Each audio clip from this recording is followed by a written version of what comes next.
কখনো পীরের নির্দেশিত কর্ম করিতে উচিত অনিচ্ছিত চিন্তা করিবে না। পীরের আদিষ্ট কর্ম করিতে ভালো মন্দ চিন্তা করিতে নাই। দুই সহোদর ভ্রাতা এক কামেলের খেদমত করিত। কনিষ্ঠ ভ্রাতার প্রতি পীরের ন্যাক দৃষ্টি একটু বেশিই পরিলক্ষিত হইত। একদা জ্যৈষ্ঠ ভ্রাতা পীরের সমীপে কনিষ্ঠের প্রতি পীরের অধিক স্নেহের অভিযোগ তুলিল। পীর সাহেব তাৎক্ষণিকভাবে সেই অভিযোগের ফায়সালা না দিয়া জ্যৈষ্ঠকে বলিলেন, বাবা, আমার উটশালার বড় উটটিকে তুমি দোতলায় লইয়া যাও। বড় ভাই পীরের ইশারা না বুঝিয়া আদবের খেলাপ করিয়া বলিয়া ফেলিল, হুজুর, উট কি দোতলায় উঠতে পারে? পীর সাহেব বলিলেন, তাই তো বাবা, উট তো দোতলায় উঠতে পারে না। আচ্ছা, তুমি তোমার ছোট ভাইকে ডাকো। ছোট ভাই আসিলে পীর সাহেব তাহাকে একই নির্দেশ দিলেন। বলিলেন, উটটিকে দোতলায় লইয়া যাও।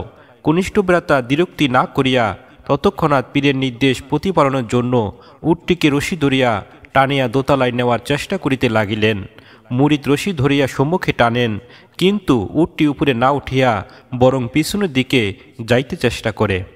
বেশ কিছুক্ষণ এই রূপ টানা হেসরার পরে পীর সাহেব কনিষ্ঠকে নিকট ডাকিয়া বলিলেন, বাবা, উট যে দোতলায় উঠতে পারে না আমি তাহা ভালোভাবেই জানি।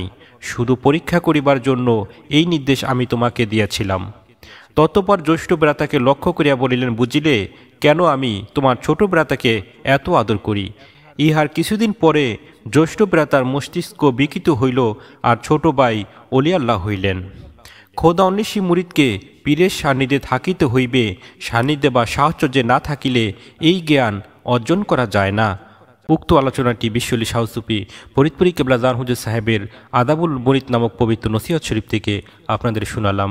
অবশ্যই বেশি করে শেয়ার করে সকল জাকের ভাই জাকের বোনদেরকে এই কথাগুলো শোনার মতো সুযোগ করে দিন। আসসালামু আলাইকুম।